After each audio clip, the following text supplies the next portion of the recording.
আসসালামু আলাইকুম।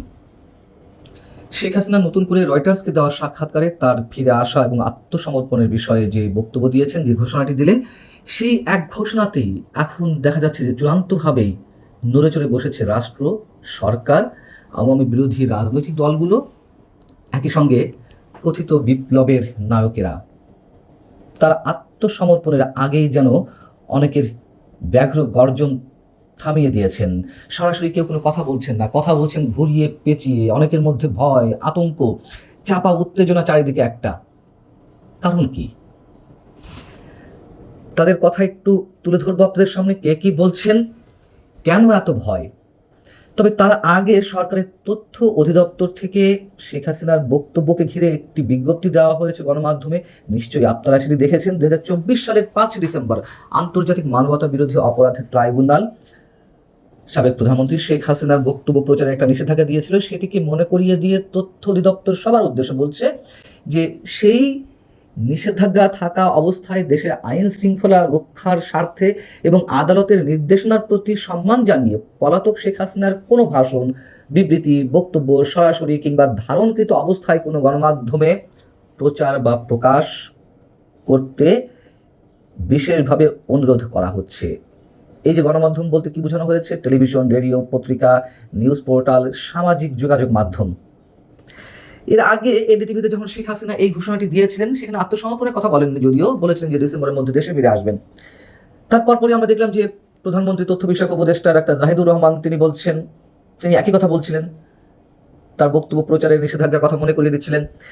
এর মধ্য দিয়ে আমরা স্পষ্টত ধরে নিতে পারি সরকার শেখ হাসিনার ভয়ে সম্ভবত ভীত। একই সঙ্গে শেখ হাসিনা দেশে ফিরে আসুক, সেটি সরকার চায় না। কেন সরকার ভীত হতে যাবে? কেন সরকার চাইবে যে তিনি যেন দেশে ফিরে না আসেন? যথেষ্ট কারণ আছে, এর আগেও আপনাদের সঙ্গে শেয়ার করেছি। কিন্তু এই যে তথ্য অধিদপ্তরের বিজ্ঞপ্তি কিংবা আদালতের নির্দেশনা, এতে লাভ হয় কতটা?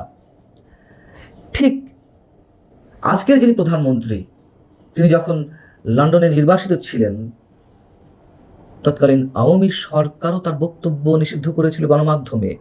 আওয়ামী সরকারের ইশারাতেই আদালতের মাধ্যমে নিষেধাজ্ঞা এসেছিল তার বক্তব্য প্রচারের উপরে। তাতে কোনো লাভ হয়েছে সরকারের কি? এগুলো কোনো মনে নেই? সেই ব্যক্তি তো এখন আজকে আমাদের প্রধানমন্ত্রী। তখন যিনি নির্যাতিত হয়েছিলেন, নির্বাসনে ছিলেন, সেই তারেক রহমান সাহেব তো সাজাপ্রাপ্ত ছিলেন। সাজাপ্রাপ্ত থাকা অবস্থায় লন্ডন থেকে তিনি দলীয় নেতাকর্মীদের সঙ্গে প্রতিদিন ভিডিও কনফারেন্সের মাধ্যমে দলীয় দিক নির্দেশনা দিয়ে আসছিলেন, নানান ধরনের বক্তব্য দিচ্ছিলেন, সেগুলো আবার গণমাধ্যমে ফলাও করে প্রচার হচ্ছিল। কি হয়েছে নিষেধাজ্ঞায়? আর গণমাধ্যমে প্রচার না করলেও বা কি এমন হতো, তার বক্তব্য কি মানুষ শুনতে পেত না? প্রথম কথা হচ্ছে, শেখ হাসিনার বক্তব্য কেউ এদেশে সরাসরি প্রচার করছে না। তিনি বিদেশি বিভিন্ন গণমাধ্যমে যে কথাগুলো বলছেন, সেগুলো নিয়ে এখানে নানান ধরনের বিশ্লেষণ চলছে, বা সেইগুলো রিপ্রিন্ট করা হচ্ছে বা কোথাও কোথাও দেখানো হচ্ছে। এই তো। দ্বিতীয়ত, এই ইনফরমেশন টেকনোলজির যুগে গণমাধ্যম বা এখানে অবস্থানরত মানুষেরা ধরুন তার বক্তব্য প্রচার করলো না, নিষেধাজ্ঞা যেটি রয়েছে সেটি অক্ষরে অক্ষরে পালন করলো, তাতে কি হবে? শেখ হাসিনার বক্তব্য ছড়াবে না? বিদেশে যারা রয়েছেন তারা সোশ্যাল মিডিয়ায় দিবে না? বিদেশি মিডিয়াতে শেখ হাসিনার যে ইন্টারভিউগুলো প্রচার বা প্রকাশিত হচ্ছে, সেগুলো মানুষ দেখতে পাবে না এখানে বসে? সহজ কথা কি, এই ধরনের নির্দেশনার কারণে বরং সরকারের দুর্বলতা প্রকাশ পায়। যেই দুর্বলতা থেকে এখন আমরা মনে করছি সরকার ভয়ে আছে। খুব স্বাভাবিক। নাহলে এই ধরনের অহেতুক অযৌক্তিক নির্দেশনা কেন দিতে হবে? এবং এটি অবশ্যই গণমাধ্যমের উপরে সরাসরি হস্তক্ষেপ। এবং এই ধরনের অপ্রয়োজনীয় নির্দেশনা সরকারের বিভিন্ন দপ্তর থেকে দিতে যারা উৎসাহিত করছেন, তারা নিঃসন্দেহে সরকারকে বিব্রতকর অবস্থায় ফেলছেন। এবার আসুন, খোদ সরকারি দলের সিনিয়র নেতাদের থেকে শুরু করে কথিত বিপ্লবের নায়কেরা কি বলছেন আর তাদের কথাবার্তার মধ্য দিয়ে কি ফুটে উঠছে। এনসিপির আহ্বায়ক, সংসদে বিরোধী দলীয় চিফ হুইপ নাহিদ ইসলাম বলছেন শেখ হাসিনার ঘোষণা প্রসঙ্গে, এটা তো শেখ হাসিনা ঠিক করবেন না। তিনি কিভাবে আসবেন, তিনি কাদেরকে নিয়ে আসবেন, সারেন্ডার করবেন কি করবেন না, এটা ঠিক করতে হবে বাংলাদেশ সরকারকে। বাংলাদেশ সরকার এটা নিয়ে কথা বলবে দিল্লির সঙ্গে, এখানে আর কোনো পক্ষ নয়। ফলে এটা সরকার ঠিক করবে তাকে কখন আনবে, কিভাবে আনবে এবং কিভাবে বিচারের রায় কার্যকর করবে। সকল প্রস্তুতি নিয়েই তাকে আনতে হবে। কেন?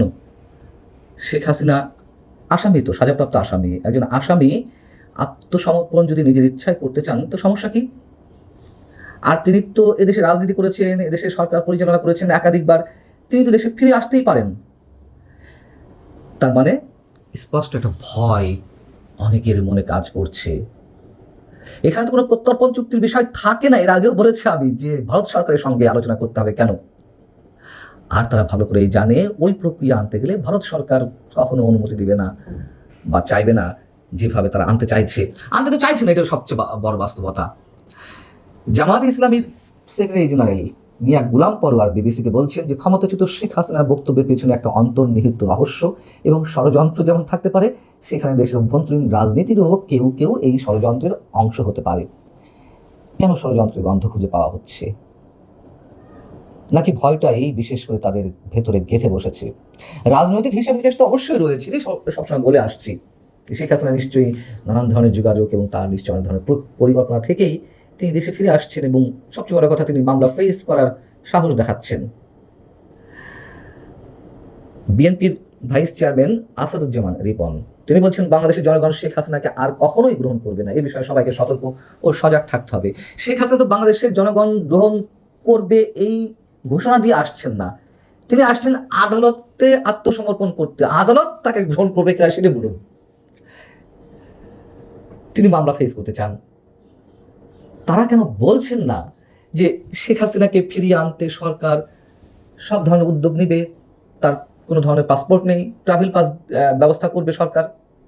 এই কথাটুকু বলার সাহস হচ্ছে না কারো।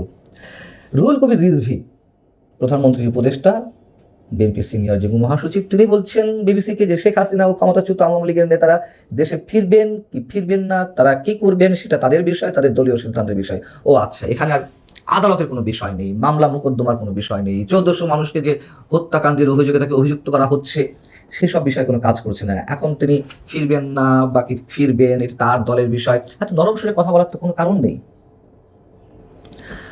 এবং